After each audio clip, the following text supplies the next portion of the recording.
Speaker 15 is President Nussbaum.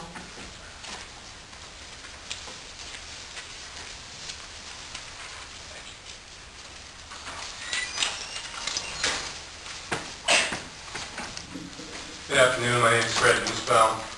That's spelled N-U-S-S-B-A-U-M.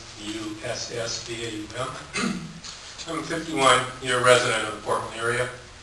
I've worked in the transit business as a planner. I've worked for the Metro as a transportation modeler.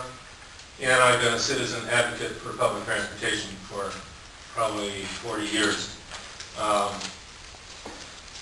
will be affected personally by these service cuts. I live on line 20, on the short line, which means up on the West Hills. I've seen my service cut from every half hour to every 36 minutes. During the last cut, it's going up to every 40 minutes in the next cut if this proposal goes through. But my main concern is not about myself, but about the region and the people in the region.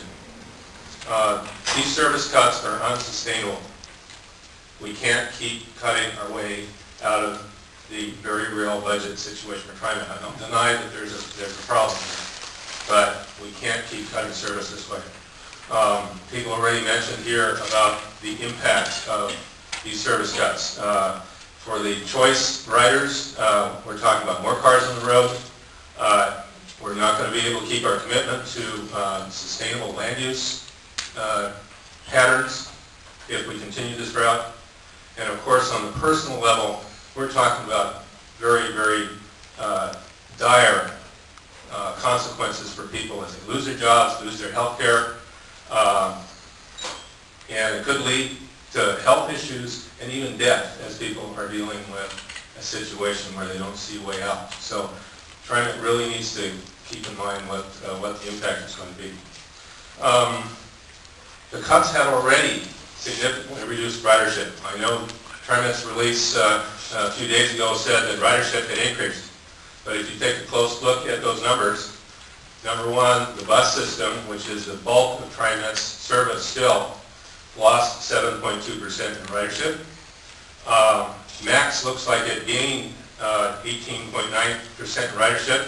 But if you look carefully, that gain is all from the new green line that came on board. As a matter of fact, it's possible, we can't tell from the numbers, that there are actually more new riders on the green line that are hiding the loss of ridership on the other lines that have seen some cuts in service. TriMet's priorities are out of whack. Now, I know that certain of TriMet's funds coming from the federal government, until this new Senate Bill 31, I think it is, are restricted to capital only. You can't run service from them.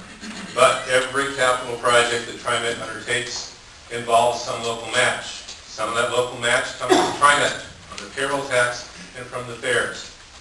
That's money that could be reallocated to service. TriMet's priority ought to be service. That's why we created TriMet in 1971. That's why we fund it with public money. And anything that does not directly produce service on the streets should be looked at very, very carefully in a very transparent process and has to justify itself. I can't tell you how much money TriMet can pull out of capital projects because that information is not readily available from the materials that I've been able to receive from TriMet. It's very unclear where the money goes from the various sources, whether it's flexible money or money that has to be used for particular purposes. If you look at the budget, it's very, very unclear what happens there. But let me say, I am a strong supporter of light rail, have always been. I think rail transit is the way to go when we're in a growth situation. We are not in a growth situation right now, and we should be looking at things like the Milwaukee Light Rail project and say, okay, we need to put that on hold for a while until we get our feet back under us and a normal economy where we can keep growing. And we need to start looking at those capital funds and see if we can bring those over to the operating side. That's it. Cutting service should be the absolute last resort for a transit district. And I don't care what the rest of the country is doing. The rest of the country doesn't do a lot of things that we are doing right in the Portland area, and we shouldn't be doing our transit service the way the rest of the country is doing. Thank you very much.